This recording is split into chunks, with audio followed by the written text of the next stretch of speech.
Hello guys, आज हम couple of cuckoos के चैप्टर 193 को एक्सप्लेन करने वाले हैं। लास्ट चैप्टर में हमने देखा था नागी ने व्हाइट डे पे सबके लिए बॉम्बू पडिंग बनाया था। अब अगली सुबह एआई साची और हीरो के लिए पडिंग लेकर नागी को बताती है। वो जा रही है और जाते हुए दोनों को डिलीवर कर देगी। तभी वहाँ फूजी आती है और कहती है, मैं तुम्हारी बहुत बड़ी फैन हूँ, मेरे पास तुम्हारी हर एक गाने की सीडी है। वो एआई से उस पे ऑटोग्राफ मांगती है और हैंडशेक करने को कहती है। नागी और एरिका सोच रहे थे ये कितनी ज्यादा फेमस है और ओकीता का भी यही सोचना था और एआई अपनी दोस्तों के साथ वहाँ से चली जाती है। बाय द वे, एक काम तो सही किया गया है कि फाइनली एआई के फ्रेंड्स को दिखा दिया गया, नहीं तो हम तो भूत ही समझ रहे थे। अब सब अपने नॉर्मल काम में लग जाते हैं और ओकीता को बॉम्बू पडिंग का आइडिया बहुत अच्छा लगता है। वो कहता है, ये शेफ का आइडिया था ना? फूजी हाँ कहती है। ओकीता इस डिश को अपने रिजॉर्ट की न्यू फीचर डिश बनाने को कहता है। फूजी कहती है, ठीक है, मैं शेफ को बता दूंगी। दूसरी तरफ एआई उमिनो टाई पहुंचती है। फिर साची स्कूल से वापस आती है और एआई उसे बॉम्बू पडिंग देती है। साची को भी वो बहुत अच्छा लगता है। वो कहती है, क्या ये नागी ने बनाया?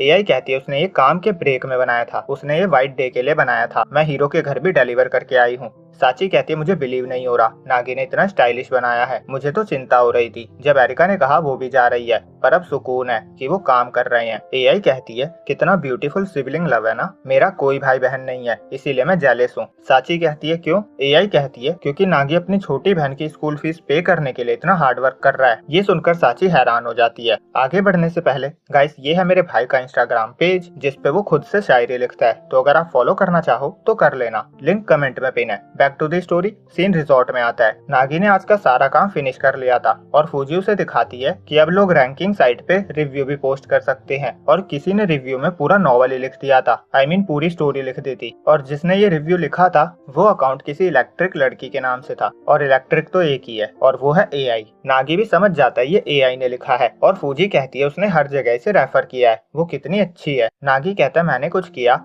और उसके लिए मुझे कोई अप्रिशिएट करे और अपना ग्रेटिट्यूड रिटर्न में दे, मुझे नहीं पता था मुझे इससे इतनी खुशी होगी। वो एआई को थैंक्स कहता है और वो दूसरे कमेंट्स भी पढ़ता है जिसमें लोग सजेशंस दे रहे थे। और एरिका के साथ डिनर करते हुए नागी उसे बताता है, एआई के कमेंट से मुझे समझ आया अगर हम कमेंट सेक्शन चेकआउट करें और उनकी रिक्वेस्ट पूरी करने की ट्राई करें तो हम नंबर 1 बनने के क्लोज आ सकते हैं। एरिका खोई खोई लग रही थी। नागी कहता है, तुम सुन भी रही हो? एरिका कहती है, नहीं। और नागी सोचने लगता है, क्या मैंने कुछ गलत कर दिया? एरिका कहती है, मुझे तुम्हें कुछ बताना है।